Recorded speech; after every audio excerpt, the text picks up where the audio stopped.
Okay, so the topic of discussion is हाइड्रोसिफिलिस।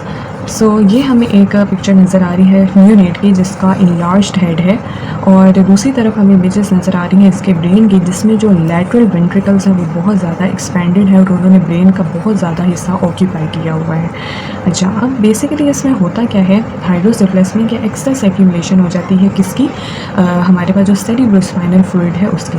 ठीक है, तो हमें पता है कि ये जो वेंट्रिकल्स होते हैं, जो कैविटीज़ हैं बेसिकली, इनमें किसकी प्रोडक्शन हो रही होती है, CSF की प्रोडक्शन हो रही होती है बाय द कोरॉइड प्लेक्सस। और फिर हमारे पास सबसे पहले लैटरल वेंट्रिकल से फ्लूइड जो है वो जाता है into the third ventricle through the foramen of Monro, and then third ventricle से फोर्थ वेंट्रिकल में जाता है थ्रू द सेरिब्रल एक्विडक्ट या फिर एक्विडक्ट ऑफ सिल्वियस, और फोर्थ वेंट्रिकल से थ्रू दी सब एरेक्नोइड ग्रैन्युलेशंस ये जो CSF है ये ड्रेन हो जाता है इनटू द साइनसेस, खास तौर पे जो सुपीरियर सैजिटल साइनस है उसमें। तो अब इस पाथ वे में कहीं पे भी अगर ब्लॉकेज हो जाती है उसकी वजह से ऑब्वियसली जो CSF का फ्लो है वो रुक जाएगा और एक जगह पे एक्यूमुलेट हो जाएगा।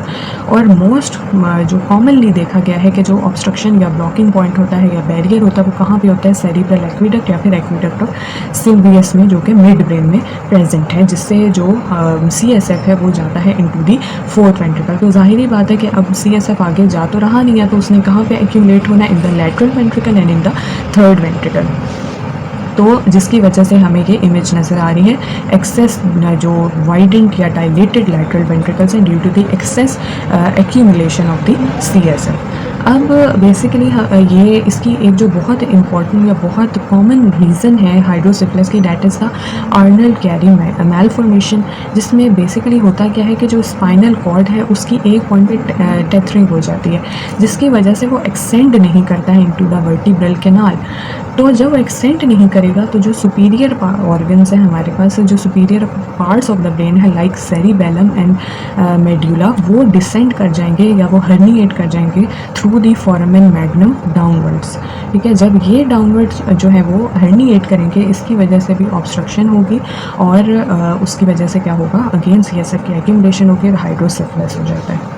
और बेसिकली ये जो हाइड्रोसिफिलिस है वो भी दो टाइप्स का हो सकता है, एक तो ऑब्स्ट्रक्टिव और नॉन कम्युनिकेटिंग है, जैसे कि अभी हमने डिस्कस किया इन दोनों केसेस में, यानी सेरिब्रल एक्विडक्ट की ऑब्स्ट्रक्शन आ गई है या फिर हमारे पास क्या हो गया है कि आर्नल्ड कैरी मैलफॉर्मेशन में पाथवे ऑब्स्ट्रक्ट हो गया है। दूसरी है हमारे पास नॉन ऑब्स्ट्रक्टिव या कम्युनिकेटिंग हाइड्रोसिफिलिस, जिसमें कि मैंने जैसे अभी जिक्र किया था कि जो फोर्थ वेंट्रिकल है उससे जो CSF है वो थ्रू दी सब एरेक्नोइड ग्रैन्युलेशंस कहाँ पे जाता है, इनटू दी साइनसेस। ठीक है, सुपीरियर सैजिटल साइनस में जाता है। तो इन बेसिकली ग्रैन्युलेशंस में मल्टीपल एरेक्नोइड विलाई प्रेजेंट होते हैं, जिसके थ्रू जो फ्लूइड है वो ड्रेन हो रहा होता है इनटू दी साइनस। ठीक है, तो अगर ये एरेक्नोइड विलाई की ऑब्लिटरेशन हो जाए उसकी वजह से भी क्या होता है कि CSF आगे साइनस में तो जा नहीं रहा है, ठीक है, तो पीछे वो एक्यूमुलेट हो रहा है इन दीज वेंट्रिकल्स और उसकी वजह से हाइड्रोसिफिलिस हो रहा है। ठीक है, तो अब जाहिर बात है कि ये हाइड्रोसिफिलिस है। अब यहाँ पे सबसे ज़्यादा जगह जो है वो लैटरल वेंट्रिकल्स ने ऑक्यूपाई की हुई है,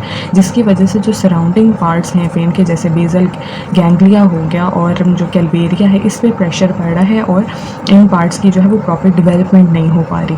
साथ ही साथ क्या देखा जाता है कि जो इंटीरियर और पोस्टीरियर फॉन्टेनेल्स होते हैं इन द न्यूनेट्स वो भी वाइडेंड होते हैं। ठीक है, क्योंकि इन फॉन्टेनेल से बेसिकली जो है वो बोन्स का क्लोजर होता है। ठीक है, फ्यूचर की फॉर्मेशन होती है। ठीक है, दैट इज़ लैम्डा का पॉइंट बनता है।